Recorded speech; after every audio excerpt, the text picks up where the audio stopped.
કલ્પેશ કુંડલિયા, રાજકોટ શહેર કોંગ્રેસ હાથસાથ જોડો પ્રમુખ। અમે એવી રજૂઆત કરવા આવી છે કાલના બનાવ સંદર્ભે।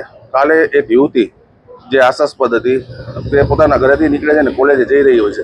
રસ્તામાં એક માતેલા સાંઢની જેમ એક ખટારાએ તેને કચડી નાખી છે અને તેનું કરુણ મૃત્યુ નીપજ્યું। એટલે આવા પ્રતિબંધ હોવા છતાં આ કેવી રીતે શહેરમાં પ્રવેશે છે તે મુદ્દે અમે રજૂઆત કરવા આવ્યા છે। ટ્રાફિક શાખા દ્વારા કડકમાં કડક કાર્યવાહી કરે અને જે પ્રતિબંધ છે કે આટલા વાગ્યાથી આટલા વાગ્યા સુધીમાં ન આવી શકે તો એ ન આવે એના માટે કડક ને કડક કાર્યવાહી કરે એ અમારી રજૂઆત છે। ડમ્પરો, ટ્રેક્ટરો અને ખટારા પ્રતિબંધ હોવા છતાં પણ ગમે સમયે આવે છે અને આવી દુર્ઘટનાનો લોકો ભોગ બને છે। રાજકોટમાં અનેક વખત આવા અકસ્માત થયા છે પણ પોલીસ તંત્ર દ્વારા કોઈ પણ પ્રકારની કામગીરી કરવામાં નથી આવી। પોલીસ તંત્ર દ્વારા કામગીરી નથી કરવામાં આવી, એના સંદર્ભે જ અમે આજે રજૂઆત કરવા આવ્યા છે।